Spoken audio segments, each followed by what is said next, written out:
professor de seminário disse a seus alunos que a fé em Cristo não tem nada a ver com bênçãos materiais. Ele chegou a desafiar seus alunos a encontrarem um caso na Bíblia em que Deus tivesse abençoado seu povo com riquezas materiais. Creio que esse professor sofre de terrível miopia espiritual para insistir tanto em tal disparate. Parece que ele acha que Jesus é apenas o salvador de nossa alma e não consegue crer que ele também é um grande e bem-sucedido comerciante. Jesus Cristo realizou seu primeiro milagre ao ajudar um pobre casal recém-casado a começar a sua vida de modo bem-sucedido. Lemos nas Escrituras que esse casal recém-casado viu-se numa situação constrangedora. Os noivos ficaram tristes porque o vinho acabara antes do banquete terminar. Meus irmãos e irmãs, se vocês quiserem ter sucesso nos negócios com a sua vida, em primeiro lugar, você deve cultivar uma atitude correta diante da vida. Todas as pessoas têm problemas, porque a vida é uma luta contínua para atendermos às nossas necessidades e preencher o vácuo existencial. Não existe ninguém neste mundo que não sofra algum tipo de problema. Sempre teremos problemas, mas nossa atitude para com a vida é que faz toda a diferença. Sua atitude determina automaticamente, em grande escala, seu fracasso ou sucesso na vida. Se a atitude de alguém na vida é: ai, tenho um problemão, não é terrível? Tal atitude fatalmente induzirá a pensamentos negativos, à ansiedade, ao temor e ao desânimo. Essa atitude negativa finalmente conduzirá essa pessoa ao fracasso. Mas há outra atitude de vida. Eu tenho um problema. Que bela oportunidade para esforçar-me para realizá-lo e ser abençoado, hein? Essa atitude nos condiz naturalmente a pensamentos positivos, cheios de esperança e de fé. Este tipo de pensamento coloca você em um contato com o poder dinâmico do Espírito Santo e torna sua vida um verdadeiro sucesso. Temos vários exemplos disso no Antigo Testamento. Em Números 13, do 17 ao 33, lemos sobre como Moisés escolheu 12 espias e os enviou a investigar a terra de Canaã. Depois de 40 dias, eles voltaram. 10 deles apresentaram um relatório negativo. Você pode tomar conhecimento desse relatório em Números 13, do 31 ao 33. Porém, os homens que com ele subiram disseram: não poderemos atacar aquele povo, é mais forte do que nós. E diante dos filhos de Israel, infamaram a terra que tinham explorado, dizendo: a terra pelo meio da qual passamos a espiar é terra que devora os seus moradores. Todo o povo que vimos nela são homens de grande estatura. Também vimos ali gigantes, pois os descendentes de Enaque são de raça gigante. E éramos aos nossos próprios olhos como gafanhotos, e assim também éramos aos seus olhos. Aqui está retratada aquela atitude tipo: ai, eu tenho um problemão, não é terrível? Esse relatório trouxe medo, desânimo e pensamentos negativos aos corações de todos os israelitas. O coração de todo o povo derreteu-se como cera ao fogo, e os israelitas puseram-se a chorar a noite toda. decidiram regressar ao Egito, elegendo um líder que os reconduzisse de volta. Essa é a razão por que Deus ficou irado com todos os pessimistas e fê-los voltar ao deserto, por onde perambularam durante 40 anos, até todos serem consumidos pelas privações e provações do deserto e morreram. Mas 2 espias, Josué e Calebe, que tinham ido com os outros 10, voltaram e deram um relatório totalmente diferente. O relatório desses 2 está registrado em Números 14, do 7 ao 9, e disseram a toda a congregação dos filhos de Israel: a terra pelo meio da qual passamos a espiar é terra muito boa. Se o Senhor se agradar de nós, então nos fará entrar nessa terra e nola dará. É uma terra que mana leite e mel. Tão somente não sejais rebeldes contra o Senhor, e não temais o povo dessa terra, porque como pão o devoraremos. A proteção deles se foi, mas o Senhor está conosco, não os temais.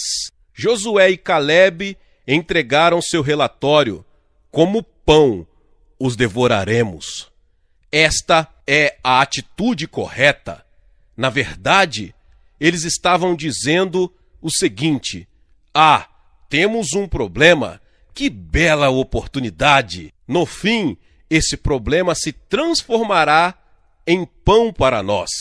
Você sabe que se comer bastante pão continuamente, você vai ficar cada vez mais forte. Toda criança que reclama de comida e não come, vai tornando-se cada vez mais fraca e, por fim, acaba sofrendo de subnutrição.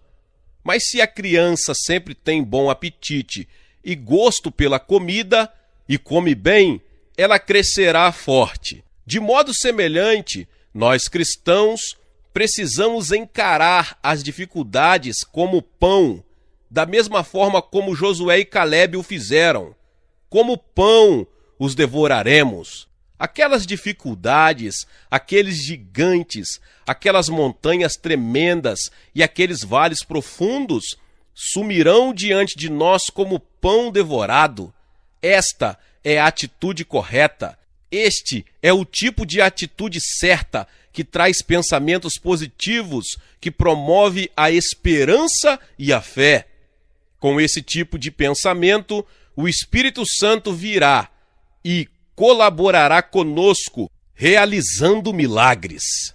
Aquele jovem casal de Caná da Galileia tinha uma atitude positiva e pôs-se a procurar uma solução. Descobriram que Jesus era a resposta. Ouçamos o relato de uma história de pleno sucesso, a desse casal. Antes de pedirem a Jesus que os ajudassem, eles primeiro convidaram Jesus e seus discípulos para uma festa. Em segundo lugar, você deve convidar Jesus a entrar no seu coração, na sua vida, nos seus negócios, em tudo o que precisa de uma restauração, de uma mudança. Assim lemos em Mateus 7,12. Portanto, tudo o que vós quereis que os homens vos façam, fazei vós também a eles, pois esta é a lei e os profetas.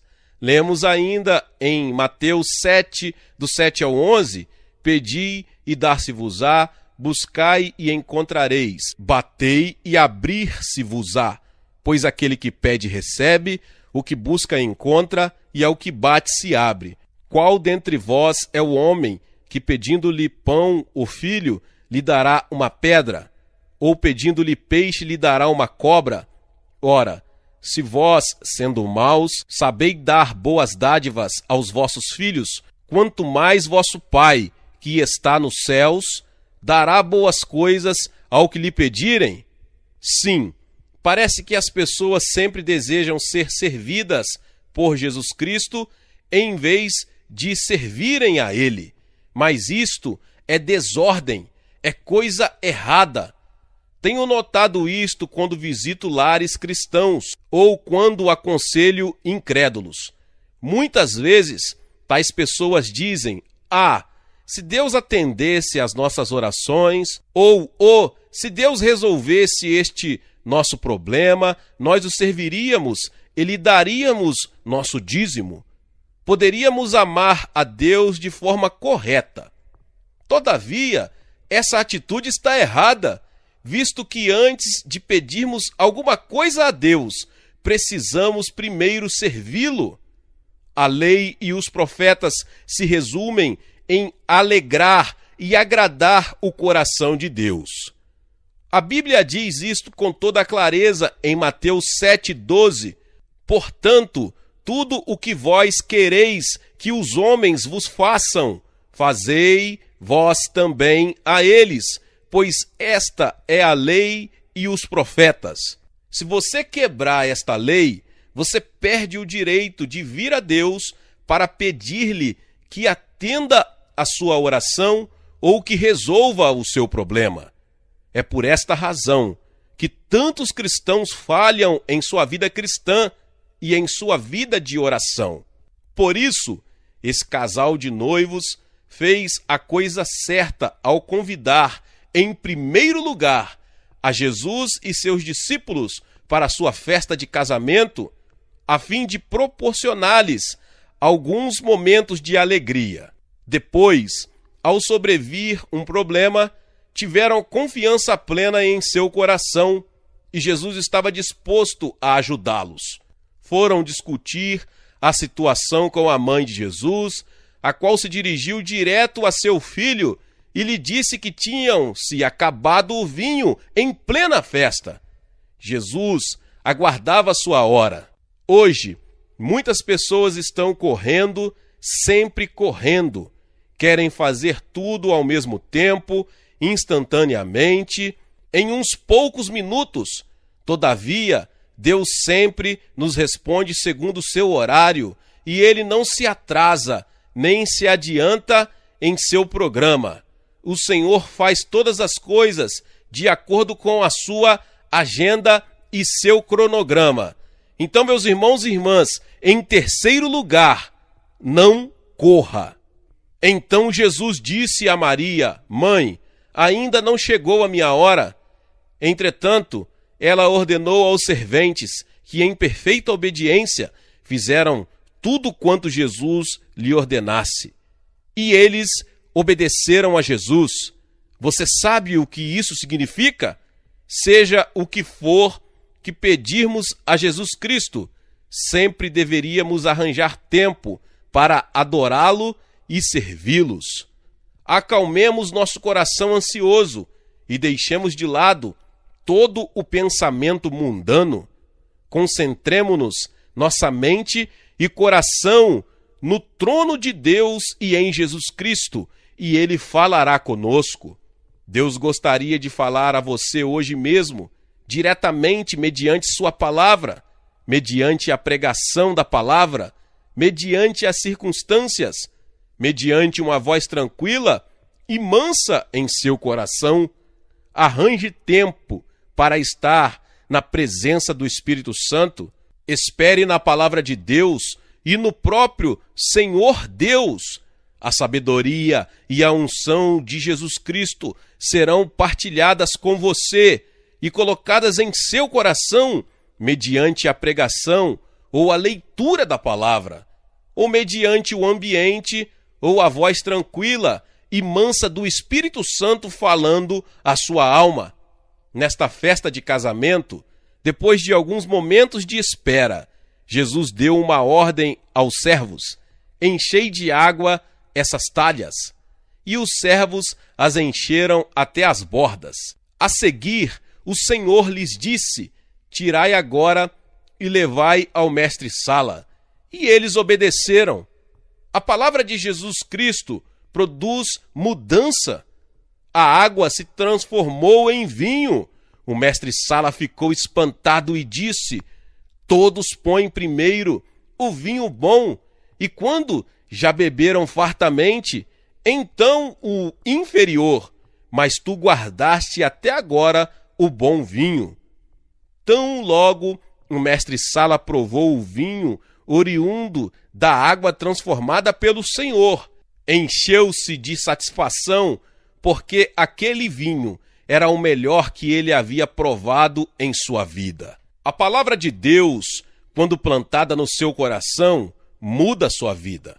A mesma palavra mudará não apenas sua vida pessoal, mas também seu lar, seu negócio e tudo quanto precisa de mudança.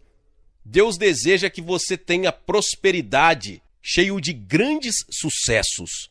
Quer que seu lar seja bem-sucedido, quer que você mantenha um bom relacionamento com sua esposa ou com seu marido e com seus filhos. Deus quer que você tenha prosperidade em seus negócios e em seu trabalho.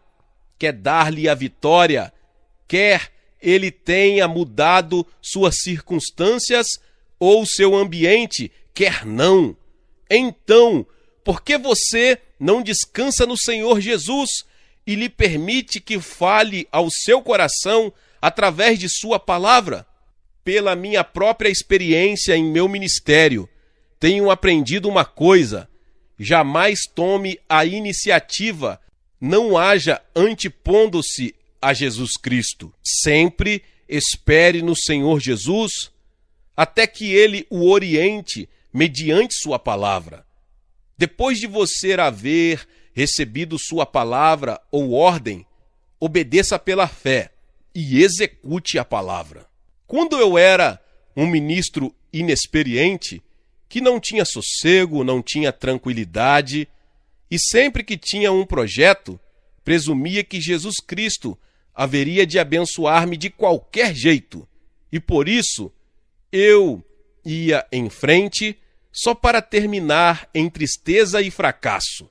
Mas depois de mais de 20 anos no ministério, aprendi a jamais lançar-me num projeto antes de receber a palavra de Jesus Cristo. Em muitos casos, Cristo tem falado ao meu coração pela leitura de sua palavra, a Bíblia, ou enquanto eu estou aprendendo sob o ministério de outra pessoa, ou através das circunstâncias, ou quando eu oro e o Espírito Santo impressiona meu coração com sua voz mansa e suave.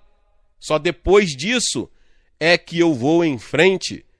Mas estas coisas só acontecem depois de eu haver convidado Jesus Cristo a entrar em meu coração e ter servido a Ele e louvado o seu nome. É importante que nos lembremos dessa ordem de eventos. O mestre Sala elogiou os noivos porque estavam servindo agora o vinho bom. Ele não sabia que aquele vinho fora feito a partir da água, pelo poder de Jesus Cristo. O mundo lhe oferece aquelas coisas que parecem boas ou fazem você sentir-se bem, mas depois essas coisas se transformam em amargas que, além de tudo, maculam nossa alma e nossa vida. Mas Jesus Cristo nos dá coisas boas porque Ele é o bom pastor e nosso Deus é um Deus misericordioso. Seja, meus irmãos e irmãs, o que for que você receba de Deus será sempre bom, quer pareça bom ou não. Pode ser algo amargo, horrível, ou pode vir envolto em sofrimento. Deus faz com que tudo colabore para o bem daquele que crê nele. Romanos 8:28 o declara. Sabemos que todas as coisas concorrem para o bem daqueles que amam a Deus, daqueles que são chamados segundo o seu propósito. Sem Jesus, esse casal de noivos teria iniciado sua vida conjugal em um fracasso. Mas tendo a ajuda do Senhor, eles obtiveram pleno sucesso. Jesus quer que você tenha um lar bem-sucedido, um emprego bem-sucedido. Você pode contar com a bênção de Deus. Todavia, permita-me lembrar alguns pontos que não podemos nos esquecer. Em primeiro lugar, você precisa ter uma atitude correta. Se você enfrenta uma dificuldade e o problema entrava o seu caminho, diga: ah, sim, eu tenho um problema. Mas que oportunidade para procurar uma solução de Deus para ele e ser abençoado. Mantenha uma atitude positiva e Deus operará em sua vida. Em segundo lugar, antes de tudo, acima de tudo, você deve convidar Jesus Cristo a entrar em seu coração, no seu lar, no seu emprego e no seu banquete. A seguir, sirva ao Senhor, agrade ao Senhor, louve-o e, depois disso, você sentirá confiança em seu coração para chegar-se a ele ousadamente, apresentando-lhe o seu problema. Em terceiro lugar, não corra, não fique ansioso, inquieto, mas tenha calma em seu espírito e espere no Senhor Jesus Cristo e adore-o. Espere que a palavra de Deus ilumine seu coração. Quando a ordem de Cristo chegar ao seu coração, levante-se e lance-se à frente, porque você vai colher uma bela vitória em nome de Jesus. E em quarto lugar, lembre-se sempre que Deus é bondoso. Ele deu um vinho excelente a esse casal e, da mesma maneira, quer dar a você coisas boas, uma boa vida e um lar tranquilo. Quando você acreditar que este modo de pensar tornou-se sua segunda natureza, você jamais esperará que o mal aconteça em sua vida.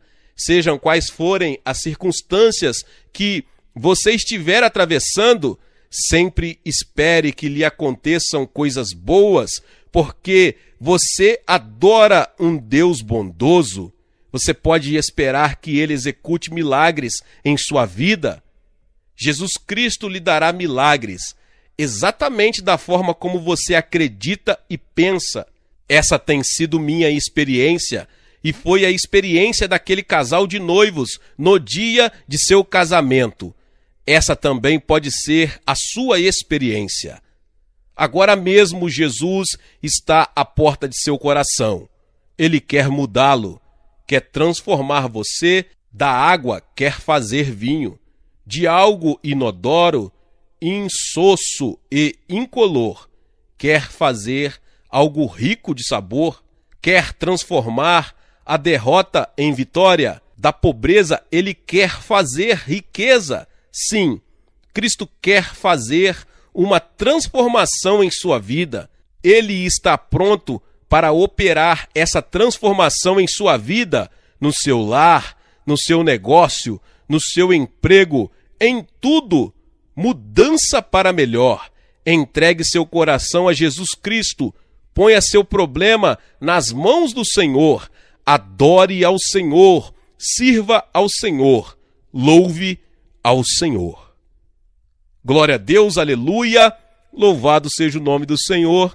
Se você chegou aqui, foi abençoado com essa palavra e ainda não se inscreveu no canal, eu te convido a se inscrever aqui no canal e ativar o sininho das notificações para que quando eu postar um novo vídeo, você seja notificado pelo YouTube de que chegou vídeo novo para você assistir e ser abençoado. Eu peço que você também deixe o seu like e compartilhe esta palavra com mais pessoas. Amém? Glória a Deus. Vamos alcançar mais pessoas para a glória de Deus. Meus irmãos e irmãs, e nos vemos nos próximos vídeos. Deus abençoe. Amém.